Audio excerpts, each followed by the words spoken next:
All right, thanks everybody for coming today to our book talk here.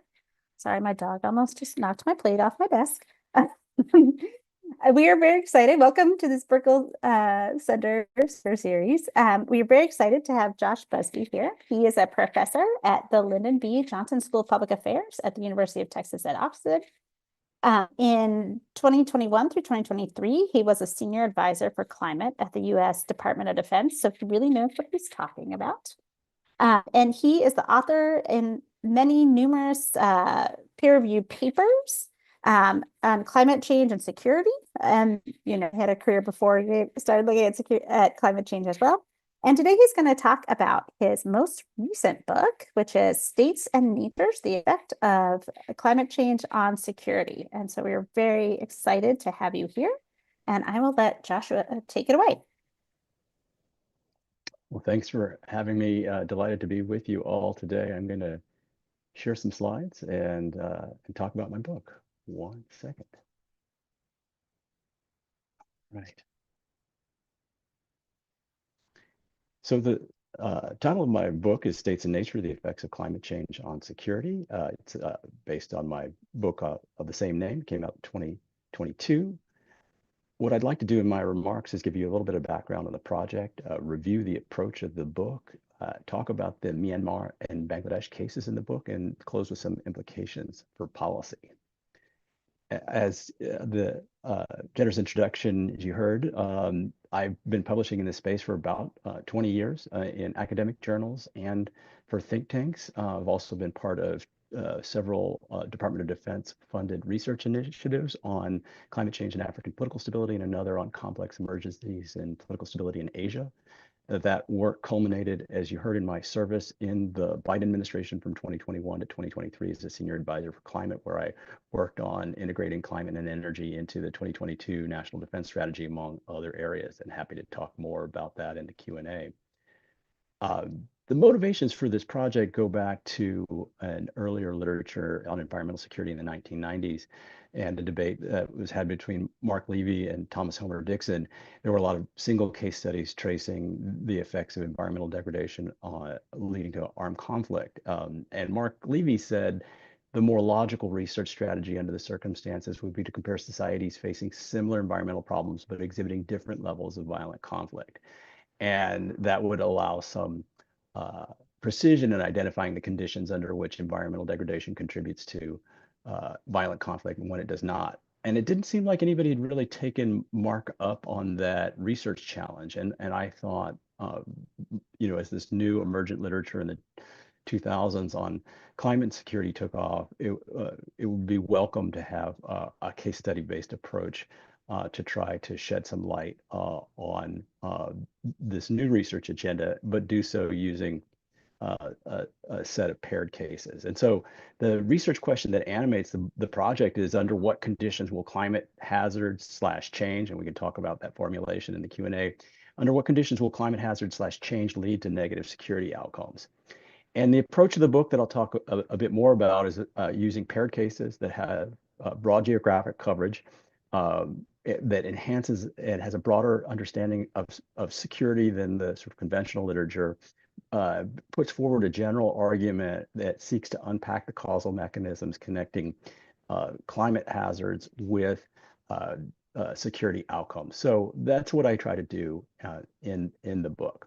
And as I mentioned, they're paired cases. So I explore in one chapter, why do you get famine in Somalia after severe drought, but not neighboring Ethiopia? Why do you get civil war in Syria after severe drought, but not in neighboring Lebanon? And then why do you get such extreme loss of life in Myanmar after exposure to a cyclone, but not in neighboring Bangladesh and India? And I also use within case variation to show how Ethiopia compares to itself over time. So Ethiopia in the 1980s had severe drought that led to famine, but by the 2000s it did not. Similarly, Bangladesh at its founding and as recently as the 1990s had severe loss of life after exposure to cyclones, and now hardly anyone dies. So I use within case variation in the book as well. as I said, I'm going to try and talk about the Myanmar, Bangladesh chapter today, but in the Q&A, I can open it up and talk about some of the others. So the point of departure for thinking about security threats is our conventional understanding of security threats as armed external attacks by states against other states. And what I seek to do is broaden our understanding of security to think about other threats that rise to the level of security concerns that aren't carried out by states, that may be what colleagues have described as actorless threats. And so I include security threats such as conflict, but it's not limited to that. I think of security threats, they include risks of large-scale loss of life, that they rise to the level given their severity. So what distinguishes a security threat from other kinds of problems in society is not human agency of some malefactor trying to do us harm. It is the severity of the threat. And that's why problems like climate change and pandemics can rise to the level of security problems because they can lead to severe loss of life and societal dislocation. So the argument in brief has three pieces. One focuses on state capacity, the other focuses on political inclusion, and the last on foreign assistance. And I make the argument that states with low capacity will have more trouble responding to climate hazards, and that states with politically exclusive regimes are less likely to respond to climate hazards with support for all at-risk groups. And then finally, that states that block foreign aid or allocate it in biased manners are likely to have worse outcomes. So let me walk through each of those pieces and then pull it all back together. In terms of state capacity, I'm drawing on a literature from Francis Fukuyama, Michael Mann, Andrew Price Smith, and some work in the climate security space from Catherine Mock and colleagues. And the basic premise is that states need to be able to mobilize resources and carry out service delivery to prepare for and respond to climate hazards. And states that lack that capability are more likely to fail to respond to those hazards, but also have a host of other problems that can escalate and rise to the level of both large-scale loss of life, but also conflict. The second dimension draws on literature also from political economy and political science from recent Nobel laureates Darren Acemoglu and James Robinson, Douglas North, scholars like Colin Call, Cullen Hendricks, and Nina von Exkuel, who write about how exclusive political regimes that leave key groups out of decision making are more likely to ignore or discriminate against certain groups, and that can feed grievances. It can certainly lead to biased outcomes in the wake of exposure to climate harm, so that communities that are excluded have worse outcomes in terms of, say, disaster or humanitarian response, but also, again, can feed grievances from communities that are systematically excluded from services. The third piece is about assistance. And here I'm thinking about not just overseas development assistance, but wider humanitarian assistance, which isn't often tracked in the same budget streams. And those streams of resources can compensate for state weakness in times of need. So you can get a pulse of resources that prevent, large numbers of people dying, suffering, and feeding grievances in the wake of exposure to climate hazards. And that same sorts of assistance over time can build state capacity, so that the next time that there's an event, a government's better prepared, even relatively poor ones. So I put those pieces together in terms of my expectations, and it's a continuum from low capacity states with high political exclusion that block foreign aid or distribute in a one-sided manner. Those are the worst case scenarios. And those range to best case scenarios where they're high capacity states with high political inclusion who receive aid and distribute broadly to all social groups. They're expected to fare much better. And in between, there are a variety of mixed cases. So as I said, I aspire to have a general argument. There are a number of different causal diagrams in the book. Here's one that ends in civil conflict, and it starts with a climate hazard. It leads to some societal impact in terms of impacts on lives and livelihoods that can feed into demands for redress from communities, and that can be telescoped in a rather short period of time, depending on the hazard. If it's a swift onset hazard like a cyclone or a slow onset hazard like a drought. It might unfold over a period of months, where communities say, please help us, we are in need. And at that point, the government has an opportunity to try to provide services, and the kind of nature of its ability to do so and its willingness to do so feeds on its capacity and its political inclusion. And the international community has an opportunity to respond and maybe head off worst outcomes by providing a pulse of resources. And that can happen in some instances. It doesn't always happen in others. And in the worst case scenario, that can lead to either humanitarian outcomes, or here in this particular causal pathway, it leads to civil conflict. And there are more steps along the way in other diagrams, like it can lead to migration, and that in turn may feed into other outcomes. There are more variegated outcomes in the wider book. But this gives you a sort of flavor for what it looks like. So what I try to do in the book with the comparative method is compare two cases to each other, like two countries that are similarly situated, but have different outcomes in terms of the security outcomes. I also exploit within case variation to compare countries to themselves over time. I need to show that both face some exposure to severe climate hazards, and then I need to code those key variables of capacity, inclusion, and assistance. And then for good measure in the book, I try to address alternative explanations to be a halfway decent social scientist. As I said, I start off with hazard exposure. I try to show, what the hazard exposure was in the different country context, and then connect it to potential security outcomes through impacts on lives and livelihoods. So, a cyclone that affects, two countries, but one hits an unpopulated area and the other hits a densely populated area, we might have different assumptions about their impact. I try to show that it could have been bad in both places, but maybe or I argue that it wasn't in one of the cases because of the particular conjunction of factors that I talk about in the book.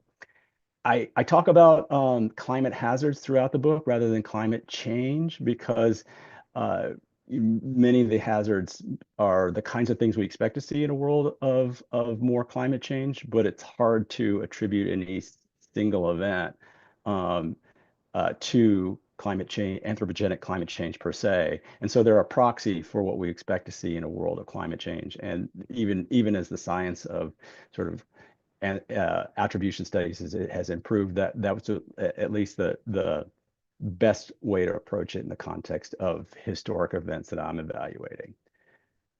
So this particular graphic's a little hard for you to see on the screen, but it basically is a list of all the cyclones that were severe that affected Myanmar, Bangladesh, and India. And I'm going to talk about a couple of those today. And what I do in the book is I have maps overlaid on population that show the movement of cyclone tracks. This is for Cyclone Nargis that affected Myanmar in 2008. I also have Cyclone Sidr that affected Bangladesh in 2007, just to demonstrate that both had a pathway that was going to potentially put large numbers of people in harm's way. And yet in Myanmar, they had differential impacts. Myanmar is sort of pictured with the at top, and Bangladesh in the bottom photo. And I'll try and unpack what those differential impacts were. So in both cases, a large number of people were at risk and their livelihood. So in the case of Myanmar, 700,000 people were homeless, 3/4 of the livestock was killed, half the fishing fleet sank. In 2007 in Bangladesh, you had a densely populated city of Dhaka that was affected. You had $240 million in damages, including extensive damage to the rice fields and fishing fleets. Yet, in terms of deaths, 140,000 people died in Myanmar, and depending on the estimate, perhaps as few as 4,200 died in Bangladesh, which is still a fairly large number, but there's a orders of magnitude lower than Myanmar, which had a comparable storm. And also, different when you think about Bangladesh's own past. So you had in 1991 a cyclone that killed more than 100,000. And if you go back to the foundation of the country, you had Cyclone Bola as Bangladesh was coming into being as an independent country from Pakistan. You had 300,000 people die from that cyclone. And so you see a progression in Bangladesh over time as the country death toll from severe cyclones declines remarkably. And so by the current era, hardly anyone dies. So I attribute that to the factors in my book, differences in state capacity. So there was limited state capacity to protect or aid citizens in Myanmar, and Bangladesh over the past 30 years have built state capacity to respond to severe cyclones with early warning systems and other measures. And so in the book, I tried to do a variety of things to get at differences in state capacity. There's some measures from like the global governance measures from the World Bank. Here's a measure of investor confidence in bureaucratic quality from the PRS group. And so Myanmar is essentially the uh, the lowest ranked of the three, comparing India and Bangladesh. And though there have been some modest improvements over time. But I try to give that in more specific ways and granular ways to look at differences in forecasting capability in early warning systems and emergency response, because that's what it means in this issue set. And so in terms of forecasting capability, Myanmar had none at the time, whereas India and Bangladesh have invested in forecasting capability so that by 2018, Bangladesh could anticipate a severe cyclone with as much as 3 days of lead time.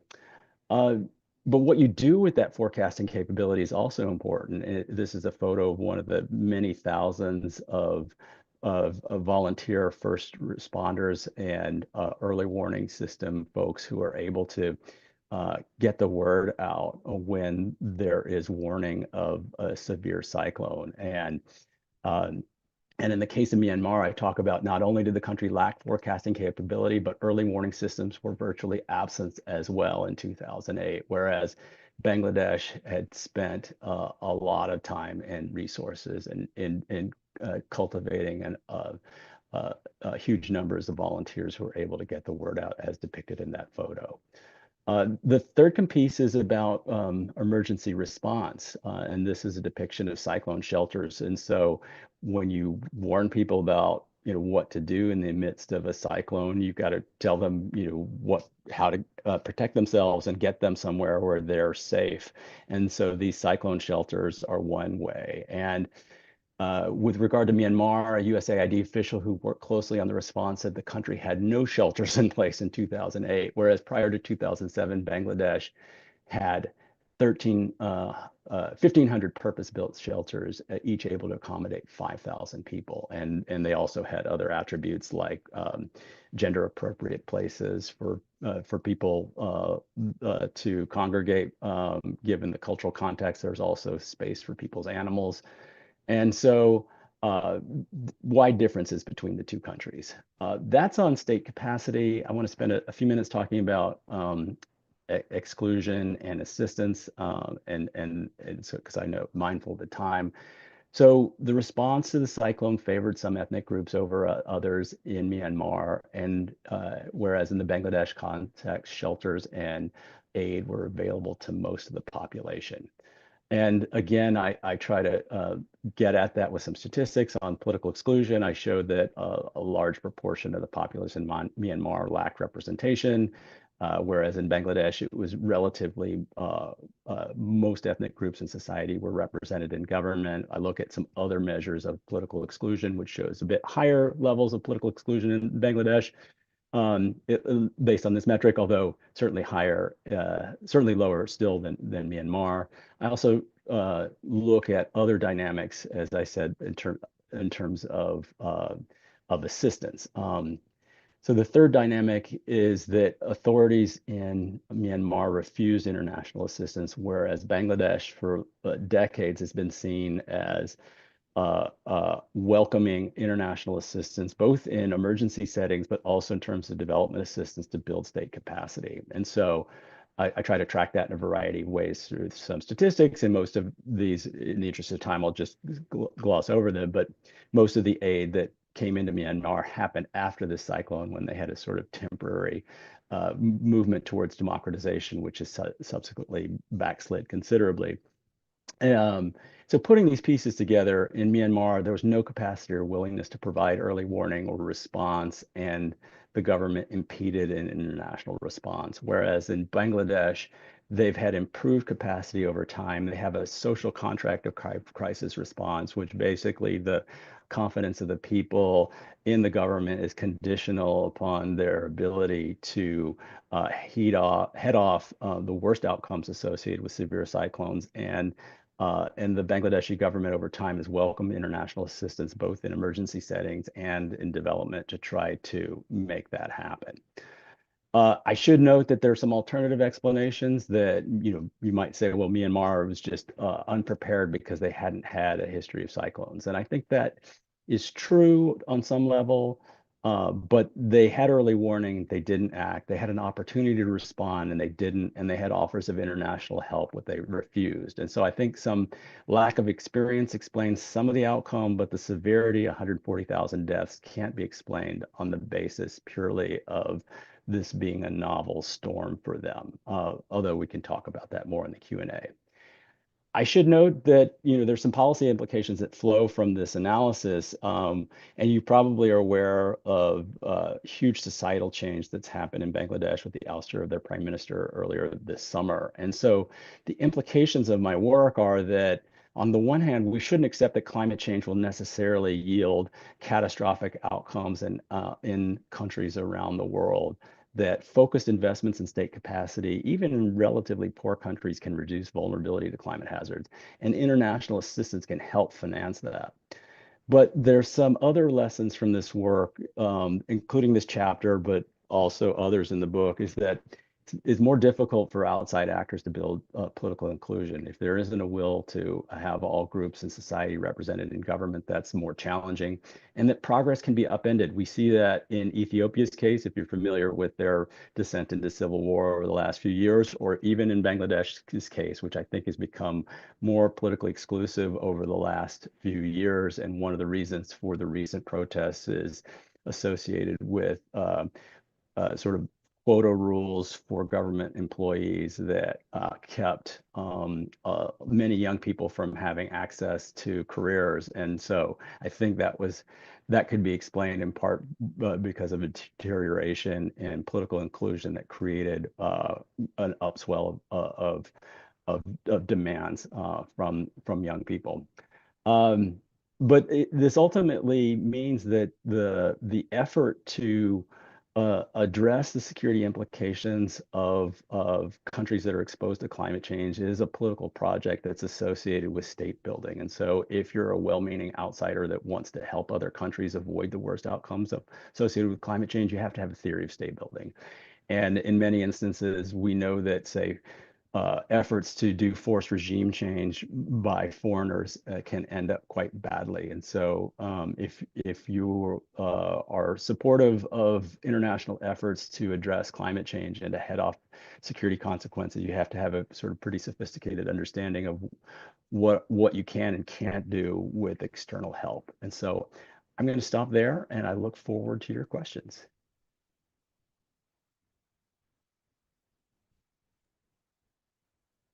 Thank you so much for that great presentation. All right, I'm going to start off with a couple questions and then we'll open it up to audience questions. As a reminder for our audience members, please put your questions in the Q&A. My first question, actually, I was listening to, reminded me this morning, I was listening to a story on NPR about public safety power shutoffs. And it was mostly about, so these are shutoffs. We know these well in California. There's when our power gets shut off because we're worried that it's so windy, we're going to have lines knocked down and start wildfires. So this was one about like these first shutoffs in Colorado. And it was basically like a bunch of people complaining that, their power got shut off and they, were really unhappy about it. So this then made me think, question I had for you is how much are there political benefits for building resiliency versus providing aid or help after a crisis? So, of course, if you are very good and can do a great job in building resiliency, then the crisis never comes and people start to wonder. So the first question I had was just, do you think that there's what is the political benefits? What do you think the political benefits were in this case in Bangladesh, in the Bangladesh case, that in the book you talk about how they've built a lot of shelters and you talk about how India has also built a lot of shelters. Do you think they've gotten political benefits from that? Or do you think, it's really just only when the crisis comes that people care about these things? I think those are great questions. It's almost as if the failure to respond is observable, but the resilient response is not. And so the dogs that don't bark are the storms that you don't have a catastrophic outcome because you've invested in other measures to so on some level, people may not give enough credit to governments for doing preparations, but they'll give them more credit for the visible response afterwards. But it's obviously much more expensive to do, the heroic humanitarian rescue or, mobilizing, whether it be in the U.S. context, FEMA or other actors. And so from uh, from a political perspective, you might imagine that actors get more credit from effective response after emergencies, but from a sort of cost effectiveness standpoint, you would like to invest in early warning and preparation because you can't afford to just do response. But I think there may be some variation in different country contexts, but my sense is that the literature suggests that there are more political rewards associated with effective response than resilient advanced investment preparation. Great. On that same note about effective response, I guess my question is in part like, especially given so there's these couple great chapters for those of you who've not yet read the book, which we put in the chat where you can buy the book. It's a great book. And if you are a member of the UCLA community, it is available online from the library. I know Joshua has already gotten the 3 cents he will receive for that purchase. Let me remind folks, academic books we don't really make any money off of. He's more concerned about having people read his work than making money.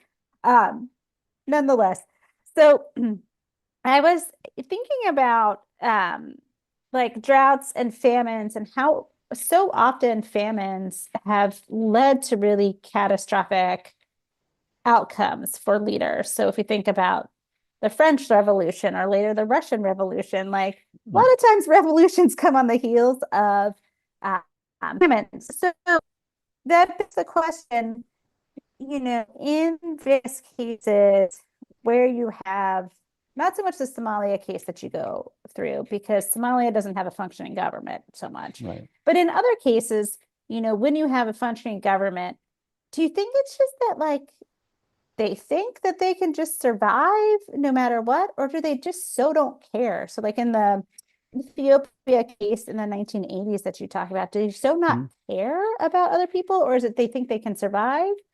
What are your thoughts on that? Well, there's a rich literature on there's like selectorate theory in political science that suggests non-democratic regimes have a smaller basis of public support to stay in power. And so there are folks that have written about this with respect to disasters that suggest that non-democratic regimes, the leaders, unless the disaster has affected sort of the communities that are, main supporters of the regime, they don't really feel like they need to respond to them, to the wider populace, because they don't depend upon them for political support. Now, in democratic regimes where your basis of support hinges on voting in elections, you can be thrown out of power if you fail to respond to these extreme weather events. In the context of authoritarian regimes, there's more of a risk of coup or violent overthrow. And so they may be less responsive, but when they fail to respond, we might see more of a regular turnover along the lines of, I think that there are cases like Nicaragua after earthquakes and other countries that have faced regime change as a consequence of failure to respond to extreme weather events. So I think it's that it goes back to Amartya Sen's sort of classic formulation with respect to famine, that you never see famine in a functioning democracy. And I go a slightly different direction in the book to talk about political inclusiveness rather than regime type, because we've had relatively inclusive authoritarian regimes like Ethiopia and to a certain extent Bangladesh that were, far from sort of paragons of virtue with respect to democracy, but nonetheless had sort of a revolutionary ethos of inclusiveness that meant that part of their legitimation was bound up with effective response to emergencies. And that happened, the regime change happened in Ethiopia after the 1980s drought. And similarly, Bangladesh, since, its founding and reinforced after the 1991 cyclone, has had this sort of ethos of response to the community, even if they weren't fully democratic. Yeah, great. Yeah, it made me think, this comment about democracy. We could think about, like, was India, in the early 1940s when we had a great famine in Bengal, was that really, I guess, they were colonized, they weren't a democracy, but it was really about the inclusiveness. The British government didn't send famine relief to India at that point because they were worried about the war and didn't really care. Churchill famously didn't really care about them. So, like, they didn't do that. Great. Yeah, I do think this is an interesting question, though, about, if disaster preparedness, if like suffering from a disaster can be really perilous to regimes, it's sort of surprising that even the worst authoritarian regimes don't do more to try to offset it or prepare for it or deal with it at the end, because, as you point out in these various examples, the consequences can be really bad for the regime. So in the case of Bangladesh, as you point out in the book, or Ethiopia, where you have these like cases. It may also have to do with, I distinguish between swift onset and slow onset hazards. So slow onset hazards like droughts, it may be more difficult for the regime to anticipate where it goes. Like, would the Syrian regime have had a good sense that the drought that affected the country in 2008 would lead to such a large scale dislocation of people that would move to peri-urban areas, that would in turn sort of create a cohort of people that were recruitable for the civil war. They may be banked on their ability to repress any protests given their authoritarian past and success in repressing prior rebellions, and yet they weren't able to in this instance. And so whereas swift onset hazards like cyclones, it may be more obvious that failure to respond effectively could lead to really catastrophic outcomes that then lead to regime change. Right. All right, I'm going to bring in that. There's two audience questions that I'm going to bring in at this point because I think they really tie to this conversation. And I'm going to try and summarize them together, thinking about, how, so one of our great interns is asking, how the participation or exclusion of marginalized groups influence the country's ability to confront the impacts of climate change?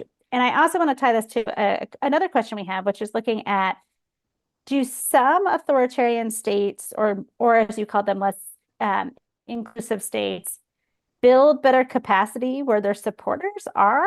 Um, so here in the case of like Burma, we might see that there'll be much more, flood capacity or dealing with drought in areas where the political supporters are, and not so much in like Rakhine State where the Rohingya are or other marginalized groups.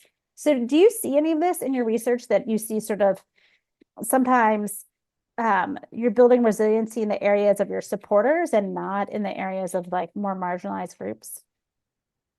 I think that's consistent with the expectations. I think in the case of Myanmar, it, it's not clear that they had done much of preparations for anyone in that instance, but they have done some subsequent to that. And it's not a story that I've tracked as carefully, but I would anticipate that, we saw, the regime after the democratic backsliding went after the Rohingya, and, they're now displaced across the border to Bangladesh. And so I would expect that whatever preparations that they've made since the 2008 storm to build cyclones would go to, areas of more political support, and that the Rohingya would be systematically excluded from, being the beneficiaries of such policy. That would be my guess, but I haven't really tracked that in detail. And I think that certainly does happen. And there, the Ethiopia case may be somewhat suggestive of that, in terms of, the famine that's emerged in the context of civil war over the last year or so, that parts of the sort of Northwest that were, hostile to the regime, and they were aid trucks were excluded from being able to get access to that part of the country. And that was by design, as a sort of punishment strategy of the regime to try to get the political opponents to back down. Yeah. Yeah, no, I remember hearing about that. That was pretty awful, Yeah. in doing that.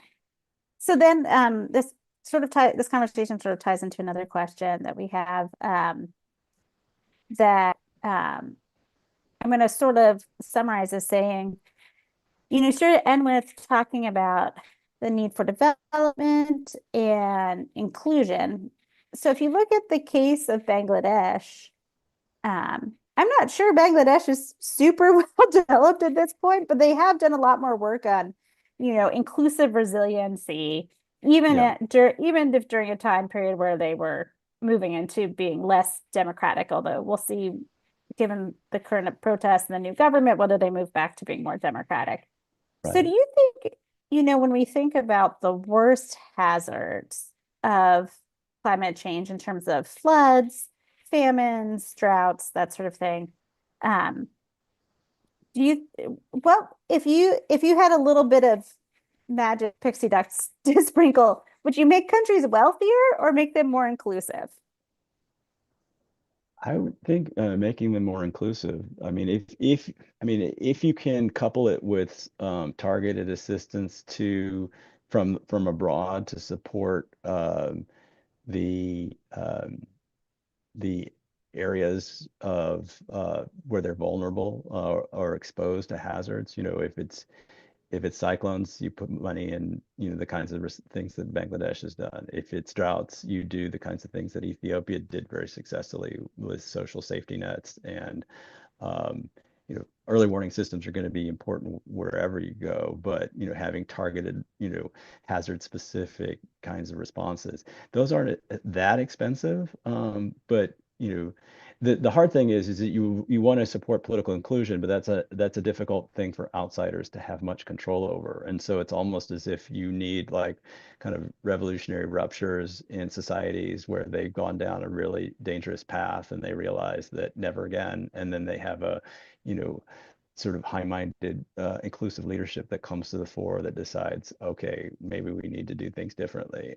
And that doesn't have like, not every, you know, like that hasn't coalesced in Somalia to, I mean, maybe in recent years there's some signs of it, but you often have bad leaders replaced by other bad leaders. And it's hard for outsiders to basically sort of, you know, find your favorite diaspora expatriate. You know, think about the Iraq examples of yore, where the Americans, you know, tried to find, I don't know, Chalabi or some, you know, figure that could, you know, come and restore, you know, a broadly inclusive governance. Often that person is weakly rooted in society and is as bad or worse than the existing leadership. And so I would say you want to build political inclusion first, and then, you know, wealth can come, but it's hard for outsiders to alter that inclusive dynamic. And there may be more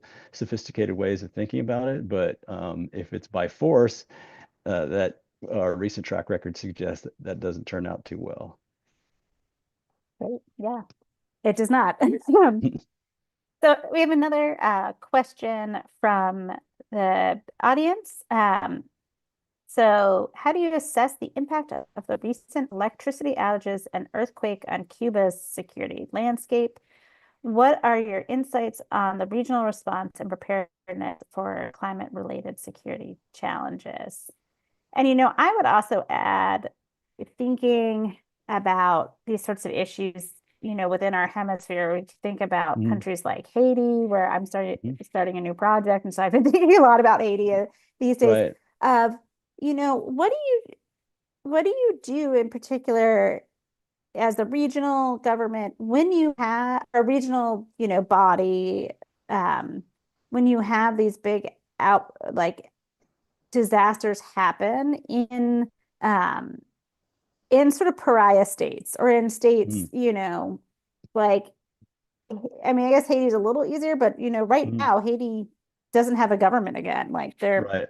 they overthrew the government again. So like, Yeah. you know, what do you think what do you think that international community can do and how does that affect, you know, in a case of like more of a pariah state, their security landscape? Those are great questions. So, you know, if you think about failures to respond to the Somalia drought of 2010, partially it it was about the government's unwillingness to accept aid, but it was more Al-Shabaab, the militia group that controlled part of Somalia's territory, its unwillingness to allow aid in. But it was also a function of U.S. rules on the war on terror that dissuaded aid groups from going into the country. And so it was a pariah state at the time, in part because of statelessness, but also because of local resistance and fears that any aid that came into the country would be co-opted by Islamist groups. And this, by the same token, Syria was already a pariah state after, even in advance of the civil war. So, you know, the Assad regime, there were international appeals after the 2008, 2009 drought in Syria from the UN, and nobody, you know, the US didn't chip in, other countries didn't chip in either, because already the Assad regime was something of a pariah state. And so on some level, there's maybe a trade-off between some of your security concerns and human suffering concerns, but then over the long run, that can lead to, you know, catastrophic outcomes. In the Somalia case, there were an estimated excess deaths of 260,000 people who died, you know, beyond normal levels of mortality. And in Syria's case, you know, it escalated to a civil war, and so you end up with not only, you know, drought-related impacts on lives and livelihoods, but you end up with a catastrophic civil war that's claimed the lives of 500,000 or however many it is now. And so you know, in the context of, you know, there were other cases in the Somalia period between, you know, 2000 when they had a severe famine, when the U.S. sent peacekeepers for famine relief, and then the subsequent famine in 2010. There were other severe droughts during that period that didn't end up resulting in famine. And partially that was a result of there being a more permissive environment for local groups to provide assistance. So even in the absence of a functioning state. So I could imagine that if there were efforts to work with, say, Haitian gangs to have sort of like a, you know, a humanitarian pause in the event of an emergency, that could, you know, if there's a way to treat them as semi-legitimate political actors, that you basically, and this could be for routine, services of delivering, aid or, health services or what have you. And if you can get them to back off of punishing, actors that are just trying to deliver water or food or other kinds of health services, then maybe that gives you something to build on.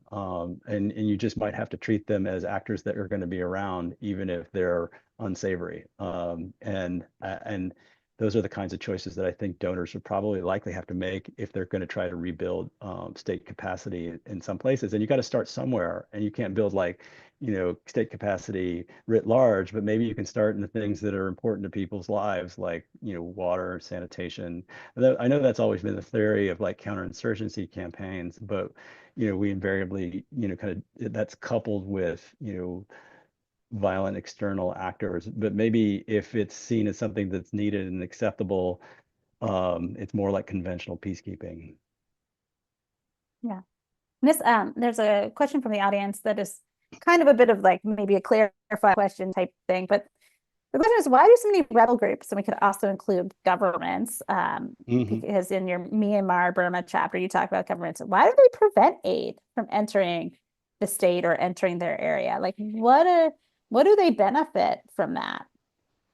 I mean, so some of this could be seized upon by rebel groups to enhance their or degrade their capacity to fight a civil war. And so, you know, there are ways, and there's Tobias Ide has a really good book that's in this vein about, whether or not disasters in the midst of armed conflicts enhance the power of the state versus rebel groups. And so, rebel groups will be worried that a successful government response that's supported by international assistance might help them legitimate themselves and extend their ability to exercise a monopoly of force over full territory. And so they may want to prevent that, or at least credit claim that any assistance that comes in is that they're doing. And so that's why these are politically contested moments.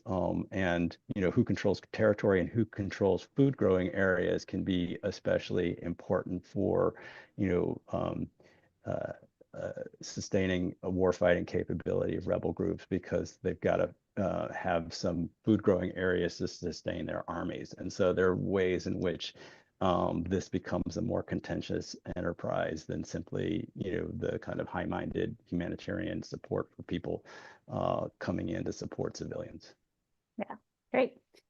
To turn to a slightly different topic, we're in the midst of, or we just finished COP29. Can't remember because the news has in the US has only been on one thing. Yeah, I When wonder I what was that away is. last week in Europe, I heard a lot more about COP29 than now Right. I'm back here. So, COP29's big goal is thinking a lot about financing Yeah. and getting more money to pay for countries to become more resilient and build Yeah. these systems, and have had a lot of trouble making these commitments. Right. Governments, as somebody who studies refugees, I know every time UNHCR calls for money, they only get, 40% of what they want. So this is Right. typical, but I think this is even smaller. So my question is, like in the case of, states building resiliency, is it just easier for um, these for aid groups or like the UN or people like that to get donations when they can like have a sad face and have live aid and things like that? Is it just harder to get aid to prevent crises than to get aid to deal with the problems after a crisis? I think that's part of it. So the COP, for folks who may not be familiar with the ongoing climate negotiations, that are in their 29th year. And the problem for climate change is that the mobilization of funding is for both climate mitigation, which is to reduce greenhouse gas emissions, and also for adaptation to help countries respond to the consequences, but also for loss and damage, for funds to compensate countries for damages that they've already experienced. And historically, there hasn't been nearly enough assistance offered to developing countries, even though they're the least responsible for this problem, either mitigation, adaptation, or loss and damage. So that's one, and that most of the money that has been mobilized has been for mitigation. So, and that's in part, through the more we legitimated that we needed money for adaptation, there was the sense that maybe we're giving up on mitigation, and now we're in a world in which we need to do both. But the turn away from foreign assistance from rich countries is occurring. We're becoming more miserly. And so the commitments that were made in Copenhagen in 2015 in Paris were to mobilize up to $100 billion a year by 2022, by 2020. And but that mobilize isn't just purely foreign aid. It's not just donor grant money, but it's private sector money as well. And so the international community kind of got close to, or got to 100 billion, but the external estimates suggest trillions annually are needed. And so I mean, I have a piece that's about to appear in an edited volume called Great Decisions that's basically, or what are the prospects for US climate leadership? And it was updated to reflect the outcome of the US election. And even if Harris had won, the ability for her administration to mobilize climate finance would have been limited based on Congress. And that's something that the Biden administration had suffered with. And now we're in Trump world, it's even worse. And so, I'm not especially optimistic about the ability at this COP or COPs in general to mobilize finance for poor countries. And the really the because the things that make money might be mitigation related, but adaptation isn't necessarily something where you can give a loan to a country and necessarily expect to get repayment. It's not necessarily going to be all that profitable. And trying to do sort of adaptation projects in the Somalias of this world, or even the Kenyas of this world, can be fraught. And so it's going to have to be more grant-based aid, and we're just not going to get enough of that. And that's probably where the World Bank and other international financial institutions could probably be helpful. And if we were in a different world, there would be pressure on new donors or lenders like the Chinese, or also the fossil fuel rich countries, to provide more of that kind of adaptation assistance. But in the absence of the US, I'm not sure if anybody's going to step up. I think some efforts to make the extraordinarily wealthy individuals either guilty or taxable could be a rich source of resources. Um, Otherwise, some of the dystopian future that's depicted in sort of sci-fi novels may come to fore. So before I ask the last question, I would ask one more that's maybe more hopeful. So if you are, let's imagine the new government in Bangladesh called you up and was like, Hmm. Josh, where should we spend our money? Right. So before, should we spend it? Should we save money to deal with disaster after they come? Should we spend money? We have a limited budget. Should we spend money now? Should we go beg the World Bank? Like, how would you advise one of these developing nations to think about how do they both think about growth, but also think about climate resiliency, adaptation, and mitigation?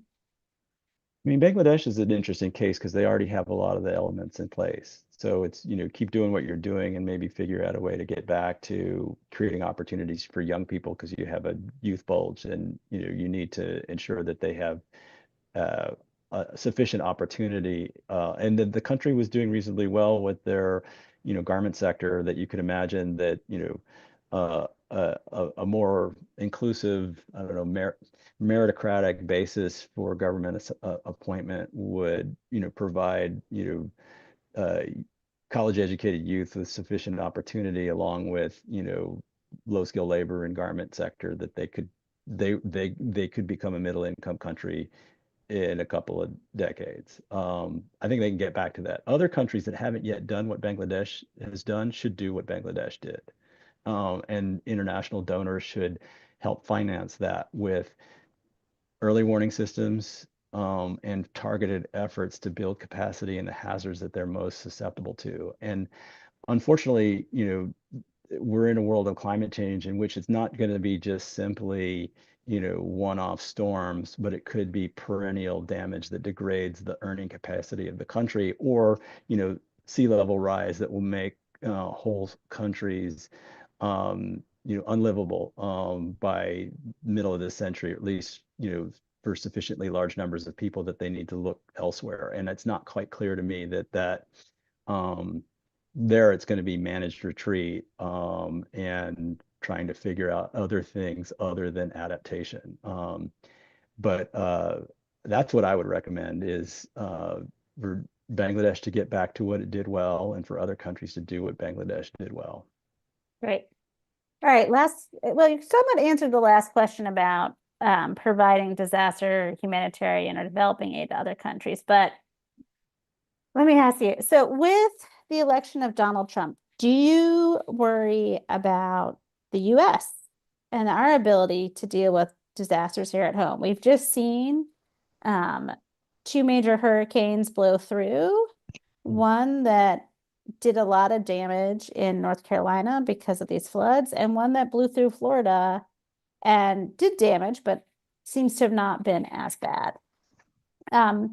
But do you worry about when we think about inclusive governments and Right. those sorts of issues about our own future? And what would you suggest, local communities or states should be thinking about?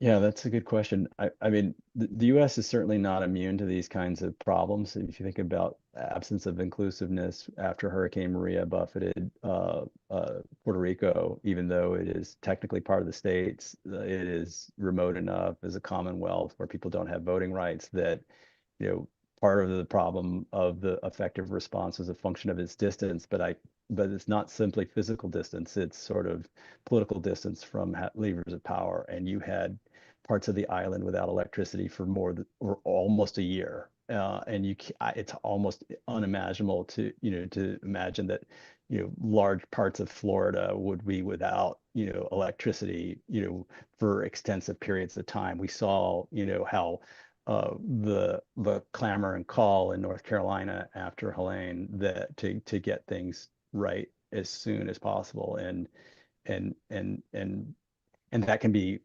politicized and weaponized by agents that are not necessarily interested in effective response, but seizing upon any perceptions of failure for political end. So I think no country, the U.S. or any other, the U.S. has fractured history of race and inequality that make parts of the country underrepresented in political life, and that's not solely related to Puerto Rico. So uh, I worry about that. I also worry that the lesson is that we're going to get surprises. Like, in what world did anyone expect that Asheville, North Carolina would be like the epicenter of a catastrophic climate impact? And none of our models would necessarily have privileged that place by contrast, a lot of our, um, climate, resilience, models of exposure would suggest that Asheville should have been okay, and no place is safe. And so, we're going to have to do a lot more in this country to try to help people prepare, because it's just catastrophically expensive to do otherwise. I don't have any confidence that the incoming administration will prioritize this set of issues, but there may be state-based efforts to keep it on the horizon. And I suspect that in the next 4 years, there will be Helene's, Maria's, or something along those lines that will test this administration in ways that we'll see if they're up to it or if state actors are up to it. But this problem is with us forever. Right. Well, on that happy note, I want to thank Josh Busby for being here today. As a little advertisement, next week, same bat time, same bat channel. Erin Lynn will be here with a book that is different, but also in some ways very similar. When the Bomb Stops: The Legacy of War in Rural Cambodia. And the reason I say it's somewhat similar is it really talks about the environmental degradation of uncleared munitions, unexploded ordnances, and how it affects people's lives. So again, we're thinking about environmental damages and security processes. So thank you again, Josh, so much for being here. I really enjoyed your book. I learned a lot about it. I've already recommended it to some of my grad students, and good luck with everything. Yeah, thanks for having me, and thanks to everyone for attending. Bye, buddy.